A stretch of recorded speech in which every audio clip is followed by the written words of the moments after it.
Luke Carter, a 38-year-old architect, was the kind of man who found comfort in precision. Known for his innovative designs and meticulous attention to detail, his work had earned him accolades and respect in his field.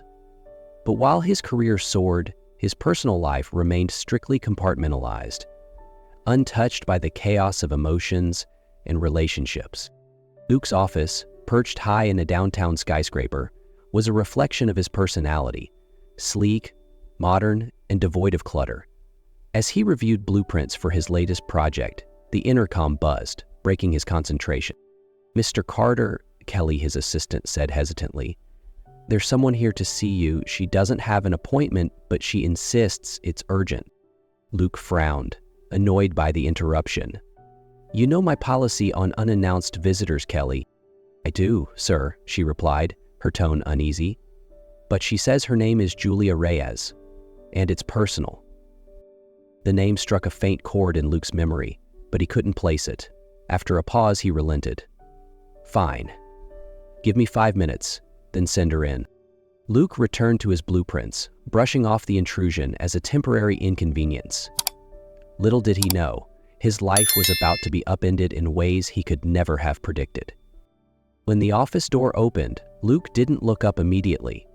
Maintaining control in unexpected situations was second nature to him, and he had no intention of giving this Julia Reyes the upper hand. "Mr. Carter," a woman's voice said, steady but tinged with tension, "thank you for seeing me." Luke finally raised his eyes and froze. Julia Reyes stood before him, looking both familiar and unfamiliar. Her dark hair was shorter than he remembered, her face sharper, more serious. But there was no mistaking her. 7 years ago, their paths had crossed briefly, fleetingly, during a conference in Chicago. "Julia," he said neutrally, leaning back in his chair, "this is unexpected." "I wouldn't be here if it wasn't absolutely necessary," she replied, still standing, her hands clasped tightly in front of her. "Then you'd better tell me why you're here." Julia hesitated, then took a deep breath. "That night we spent together in Chicago, I got pregnant." The words hit Luke like a blow, though he kept his face impassive. "I see," he said carefully, though his mind raced. Julia's voice cracked slightly as she continued. "I have a daughter. Her name is Luna, and she's 6 years old. And I need your help." Luke's grip on the edge of his desk tightened. "Help with what, exactly?" "I need you to take her," Julia said, her composure slipping. "I've lost everything, my job, my savings, my home. I can barely provide for myself, let alone for her." Luke stared at her, his mind calculating scenarios, implications, outcomes. But beneath the logical noise, a faint, unfamiliar feeling began to stir. Luke Carter prided himself on his ability to stay grounded, no matter how chaotic the situation. But as Julia handed him a folder containing documents, including a birth certificate with his name listed under father, that calm exterior began to crack. "I have everything ready for a DNA test," Julia said, her voice steady but layered with urgency. "You can choose the lab, the doctor, anything to put your mind at ease." Luke nodded curtly. "I'll handle it." Though he kept his tone neutral, doubt gnawed at him. He needed more than her words. He needed proof, the kind that couldn't be refuted. The next morning, Luke arranged for the test at a clinic of his choosing, keeping Julia informed. He told himself it was just another problem to solve, but the wait for results proved excruciating. Days passed, and Luke found himself replaying fragments of that night in Chicago. Could it be true? The results arrived on a Thursday morning. Luke stared at the email, his heart pounding in a way he hadn't felt in years. 99.99% probability of paternity. The conclusion was inescapable. Luna was his daughter. Later that evening, Julia brought Luna to his penthouse. When the elevator doors opened, Luke found himself face to face with a little girl who looked unnervingly familiar. Luna stood holding Julia's hand, her dark curls framing a curious face that mirrored his own in more ways than he cared to admit. "Hi," Luna said softly, her voice steady despite her shyness. "Hi, Luna. Luke replied, his voice gentler than he expected. He hesitated. I'm Luke. You're my dad, Luna stated, more as a fact than a question. Luke glanced at Julia, who nodded slightly, her eyes filled with cautious hope. Come in, he said, stepping aside. Inside, Luna's wide eyes wandered over the minimalist furniture and towering windows. Your house is really big, she said. Thank you, Luke said awkwardly. Would you like something to drink? I have juice. Apple juice? She asked, perking up. Yes, apple juice. He went to the kitchen, giving himself a moment to breathe. When he returned with a juice box, Luna smiled brightly. Thank you, Dad, she said, the word catching him off guard. Luke's throat tightened, an unfamiliar warmth spreading through him. For the first time, he realized this wasn't just about logistics or DNA.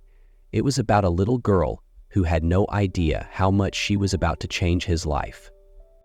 The following week was unlike anything Luke Carter had ever experienced. Julia, desperate for stability, asked him to take care of Luna temporarily while she looked for a new job and a permanent home. I'll only need a week, she promised, just until I get back on my feet. Luke hesitated. He was a man who thrived on control, on knowing the outcome of every decision.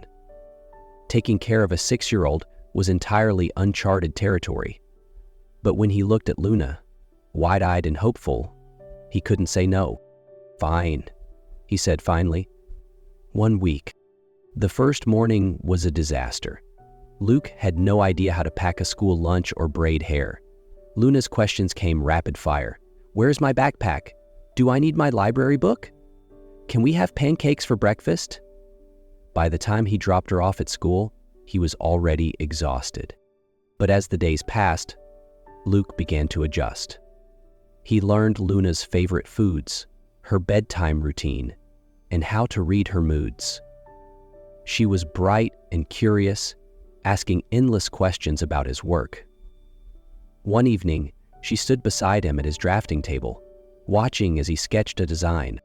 Can I try? She asked, holding out her hand for a pencil. Luke hesitated but handed it to her. Luna began drawing confidently, creating what she proudly declared was a house for unicorns. Luke couldn't help but smile. But the turning point came midweek when Luna had a severe asthma attack. It started with a small wheeze, but within minutes, she was struggling to breathe. Panicked, Luke called Julia, who immediately instructed him to take Luna to the emergency room.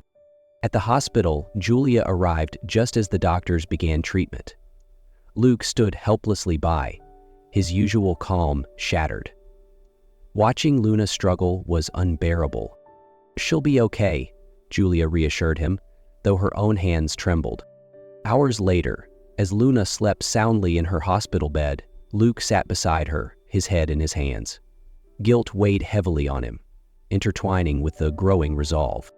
I should have known, he murmured, his voice thick with regret. Julia placed a hand lightly on his shoulder. It was in the medical records, she said, her voice soft but strained. Her asthma's been under control for years. I didn't think. She broke off, taking a shaky breath. Luke looked at her, then at Luna. I can't keep doing this halfway. If I'm going to be in her life, I need to be all in. From that moment on, something shifted in Luke. He rearranged his work schedule to attend Luna's school events and started picking her up from school.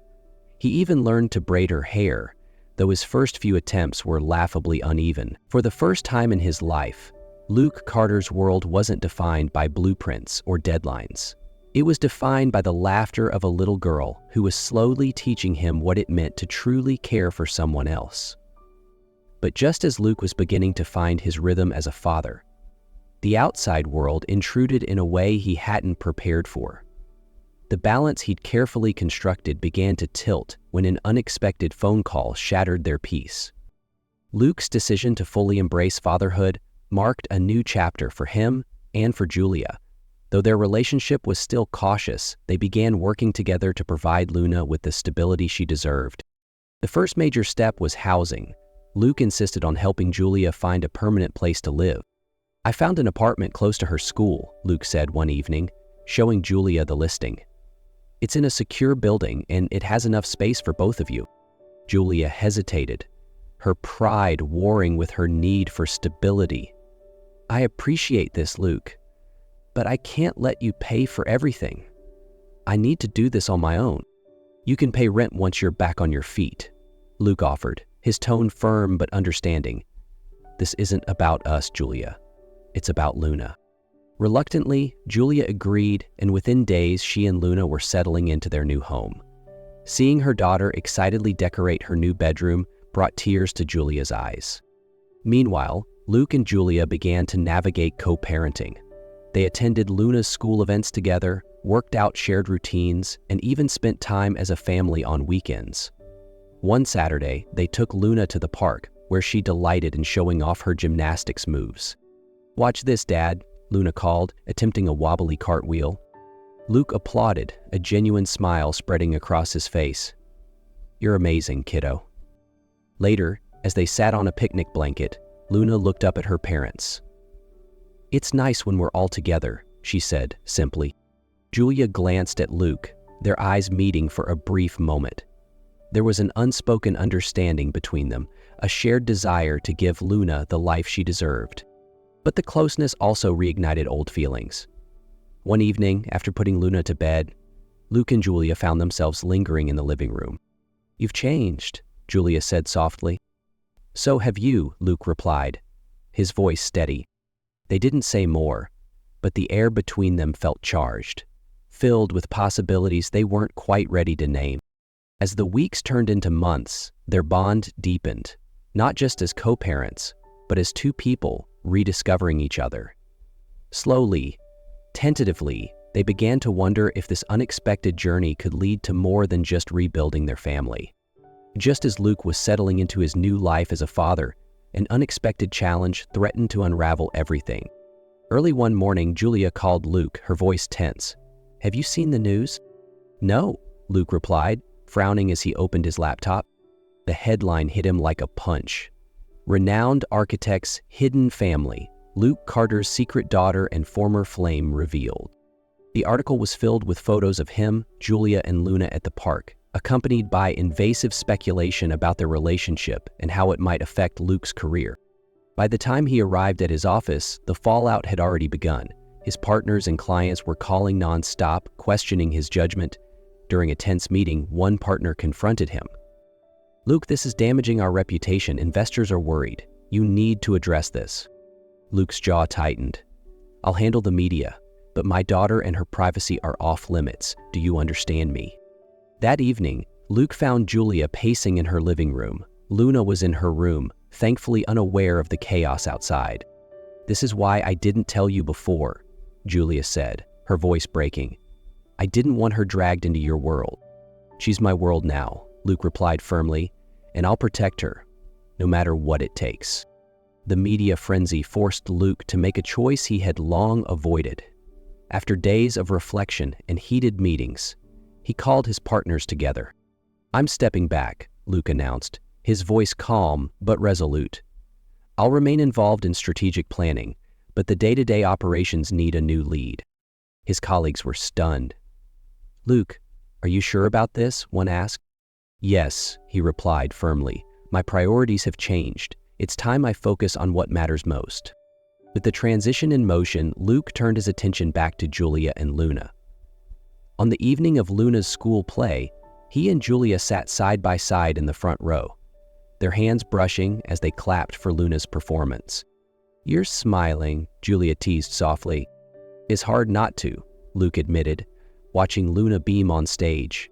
After the play, as Luna ran off to celebrate with her friends, Luke led Julia to a quieter corner of the auditorium. "Julia," Luke said, his voice low but unwavering as he took her hands.